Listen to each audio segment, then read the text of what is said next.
یہ کرپٹ آدمی مریم نواز کو باتیں کرے گا؟ یہ گندا آدمی مریم نواز سے جملے جو ہے وہ کسنے کی کوشش کرے گا؟ او بھائی مریم نواز تو بہت بات کی بات ہے، پنجابی عورتیں بہت ہے تیرے لیے. اور آئی ڈونٹ نو کہنا چاہیے یا نہیں، آج میں نے پہلی دفعہ محسوس کیا کہ مجھے عورت نہیں ہونا چاہیے تھا، کیونکہ جو میں کہنا چاہتی ہوں وہ میری تربیت ایک خاتون ہونا مجھے روک رہا ہے. لیکن ایک بات بتا دوں، پچھلی دفعہ یہ روتے ہوئے دکھائی دیے تھے آپ کو جب سندھ پولیس کی کسٹڈی میں تھے اور ان کے بال مڑ دیے گئے تھے. آگے آپ سمجھدار ہیں. دوسری بات، پچھلے 12 سال میں خیبر پختونخوا میں ایک سکول، کوئی ایک ہسپتال، کوئی ایک ترقیاتی کام یہ بتانے کے قابل نہیں ہے. 15 دن میں گنڈا پور نے اپنا لیڈر رہا کرانا ہے. میں 20 دن دیتی ہوں کرائے رہا. دیکھتے ہیں. ان کو کہتے ہیں کل اتنا ڈپریشن کا عالم تھا کہ پریزیڈنٹ الوی سے لے کر نیچے وہ باہر بیٹھے ہوئے سارے جو انقلابی ہیں وہ fake video fake video share کر رہے ہیں. اور اگر پنجاب سے لوگ نہیں نکلے تو اس پہ فیک ویڈیو لگا لگا کے پھر آپ نے اپنی عزت بچانے کی کوشش کی. ایسے نہیں بچتی اس سے. اور گنڈا پور کا جو سرکاری لشکر ہے اس کے بغیر 3000 بندہ نہیں تھا پورے جلسہ گاہ کے اندر. اور میں پوچھنا چاہتی ہوں اپنی معزز عدلیہ سے، پشاور ہائی کورٹ جو ظاہر ہے جس کا یہ ڈومین بنتا ہے، اور اسلام آباد ہائی کورٹ جس کو ان سے جلسے کرانے کا بہت شوق ہے، کل آپ نے سرکاری جو پیسہ ہے اس کا استعمال ہوتے دیکھا ہے؟ آپ کو پتا چلا؟ ہم بھجوا دیتے ہیں آپ کو رپورٹیں. اگر آپ کو پتا نہیں چلا، رپورٹیں آپ کے پاس ویسے ساری ہوتی ہیں. کس طرح سے سرکاری جو ملازمین کے ساتھ پورا اربوں روپے کا فنڈ، گاڑیاں، ملازمین، ریسکیو 1122، کرینز، یہ سب چیزیں استعمال ہوئی ہیں جلسے کے لیے. اس کے اوپر کسی کو کوئی پوچھے گا کسی سے سوال کہ یہ سرکاری پیسے کا استعمال جو خیبر پختونخوا کے عام آدمی کے اوپر لگنا چاہیے، وہ کرینے جو ڈولی پر لٹک رہے ہیں، لوگ آج بھی خیبر پختونخوا کے وہ مر رہے ہوتے ہیں، آدھے گر جاتے ہیں دریا کے اندر، آدھے بچ جاتے ہیں، ان کو اٹھانے کے لیے تو کرین ہوتی نہیں.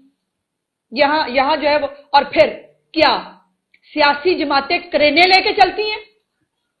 کیا سیاسی جماعتیں یہ اس طرح کی تیاری کر کے چلتی ہیں جس طرح کی پرامن احتجاج ایسے ہوتا ہے؟ اور آپ ہمیں کہتے ہیں پرامن احتجاج کی اجازت ہونی چاہیے. دیکھ لیا آپ نے پرامن احتجاج؟ اور کیا کچھ کرنا ہے اس ملک کے ساتھ؟ 9 مئی کے ملزمان کو جب آپ چھوڑیں گے پھر یہی ہوگا. 9 مئی کر کے بھی اگلوں نے دیکھ لیا کوئی فرق نہیں پڑتا، کوئی مسئلہ ہی نہیں، تو بس ٹھیک ہے. ان کی ہمتیں بڑی ہوئی ہیں، یہ ملک ان کی آگ لگانے کے لیے بنا ہے، ان کو آگ لگانے کی اجازت دے دینی چاہیے. کل خاتون صحافیوں کے بارے میں بھی گند بکا گیا، پر میرا سوال ہے، وہ بھی تو کچھ خواتین صحافی ہیں جو باقاعدہ ایک پروپیگنڈا سیل کی ممبر ہیں، باقاعدہ جو ایک واٹس ایپ گروپ میں شیئر ہوتا ہے وہ سب ایز اٹ از اس کو جو ہے وہ پیسٹ کرتے ہیں. جو فارمولا، میں وہ دہرانا نہیں چاہتی کیونکہ وہ بھی میرے لیے قابل احترام ہے، جو formula anti P T I خواتین صحافیوں کے لیے گنڈا پور نے ترتیب دیا ہے، وہ اپنی حمایتی صحافیوں کے لیے بھی پھر یہی فارمولا ہوگا نا. پھر وہ بھی لفافہ لیتی ہوں گی. آپ کے حق میں جو نہ بولے، آپ کی لائن جو ٹو نہ کرے، وہ فنکار ہو، وہ کرکٹر ہو، وہ صحافی ہو، وہ جو مرضی ہو، اس کو لفافہ کہہ دینا، اس کی تصدیق کرنا آپ کو جو ہے وہ آپ کو اختیار مل گیا اس کا. ایسے نہیں ہوتا.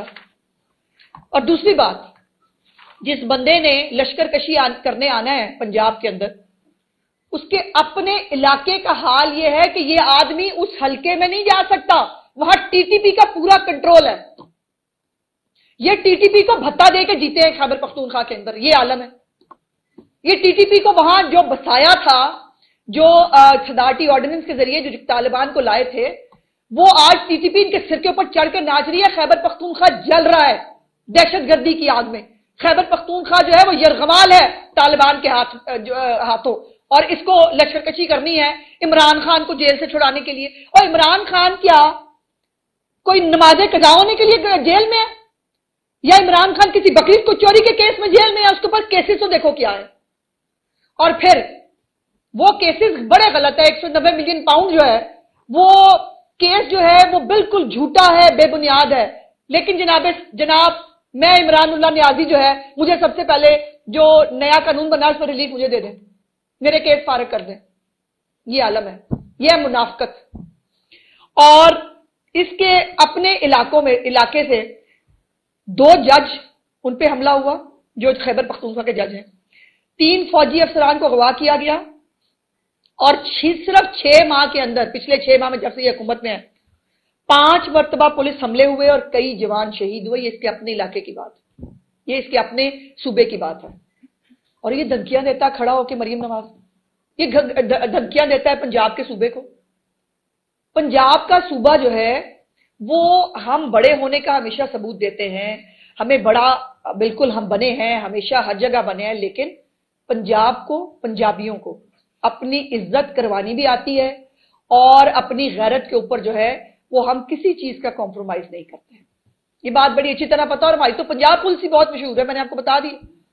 ایسا نشئیوں کا نشہ اتارتی ہے نا پنجاب پولیس کہ اس کے بعد پھر نشئی جو ہے نا وہ اپنی 7 پشتن کی توبہ کرتی ہے کہ ہم نے کبھی نشہ نہیں کریں گے. اب یہ جو ان کے اپنے کابینہ کے رکن نے کہا کہ 2 ارب کے ٹھیکے میں سے 10% کے حساب سے 20 کروڑ روپے ان کے سیکٹری نے وصول کیے، کہاں ہے اس کا جواب؟ پنجابی جو ہیں وہ اپنی غیرت کے نام کے اوپر بڑے مشہور ہیں. اور دوسرا جو یہ خیبر پختونخوا کی مثالی پولیس ہے، وہ تو خیر جتنی مثالی ہے آپ دیکھ ہی رہے ہیں، لیکن پنجاب پولیس کے بارے میں ایک بات بڑی مشہور ہے، اور وہ یہ ہے کہ نشئیوں کا نشہ بڑی جلدی اتار دیتے ہیں پنجاب پولیس والے. تو بالکل یہ جو کل ہوا ہے، جس طرح سے جلاؤ گھراؤ ہوا ہے، جو پتھراؤ ہوا ہے، آج میں ان تمام لوگوں کے جو سہولت کار ہیں، جن کو بڑا دل چاہتا ہے کہ سارے بنیادی حقوق جو ہیں وہ صرف پی ٹی آئی کے ملزمان کے ہیں، وہ 9 مئی کے دہشت گرد ان کے ہیں، اور اب جن کو بہت شوق ہوتا ہے کہ ان کو بار بار جلسوں کی اجازت دی جائے، آج میں ان سے سوال کرنا چاہتی ہوں، جو کل ہوا ہے کسی کو پشیمانی ہے اپنے فیصلوں پہ؟ اور یہ پہلی دفعہ نہیں ہوا ہے. آپ کو یاد ہوگا اسلام آباد پہ جب یہ چڑھائی کرنے آ رہا تھا عمران خان اپنی پارٹی کو لے کے، اسلام آباد کے اندر جو ہے بینچ بیٹھا، اسلام آباد کے اندر جو ہے ان کو جگہ دی گئی، ان کو کہا کہ وہاں جا کے جلسہ کرنا، یہ وہاں نہیں گئے. انہیں پورے اسلام آباد کو آگ لگا دی، اور آگ لگانے کے بعد کہا گیا کہ وہ ہو سکتا ہے عمران خان صاحب کو پتہ نہ چلا ہو، ان کو فیصلہ نہ پہنچا ہو. فیصلہ پہنچنے کی بات نہیں ہے، یہ ان کی تربیت ہے، یہ یہی کر سکتے ہیں. آج میں پوچھنا چاہتی ہوں جن کو بہت دل چاہتا ہے ان کے بنیادی حقوق، صرف ان کے پاس بنیادی حقوق ہے، ان کو بنیادی حقوق استعمال کرنے ہیں پاکستان میں آئین کو نام ماننے کی تقریریں کر کے. ان کے بنیادی حقوق انہوں نے استعمال کرنے ہیں پاکستان کے اندر جو ہے اداروں کے سربراہان کو کھلی ننگی دھمکیاں اور گالیاں دینے کے لیے. ان کے بنیادی حقوق ان کو اس لیے استعمال کرنے ہیں کہ یہ عورتوں کی تضحیک کریں سٹیج کے اوپر کھڑے ہو کے. اور پھر انہوں نے بنیادی حقوق استعمال کرنے ہیں 2 صوبوں کو آپس میں لڑانے کے لیے. میرا آج سوال ہے اپنی آنریبل عدلیہ سے، جن کو بہت شوق ہے ان کو جلسوں کی اجازت دینے کا بھی، جو کل ہوا ہے، جس طرح سے کل این او سی کی دھجیاں اڑائی گئی ہیں، آج کوئی شرمندہ ہے؟ آپ نے کل دیکھا ہے سب کچھ، یا آپ نے جان بوجھ کر آنکھیں بند کی ہوئی ہیں؟ آپ کو نظر نہیں آتا، آپ دیکھنا سننا نہیں چاہتے. اب یہ جو لشکر کشی ایک صوبہ دوسرے صوبے پہ کرنے کی دھمکی دے رہا ہے، اس کا سوال میں کس سے پوچھوں؟ ایک وفاق جو مختلف اکائیوں سے مل کے بنا ہے، اس وفاق کے اندر ایک نشے باز آدمی، ایک نشئی آدمی، ایک کرپٹ آدمی، ایک گندا آدمی دوسرے صوبے کی خاتون چیف منسٹر کو تضحیک سے بلاتا ہے، اور پھر ان کے صوبے پہ اوپر یلغار کرنے کی دھمکیاں دیتا ہے. اب یہ بتا دیں یہ آئین کی کون سی خدمت ہے؟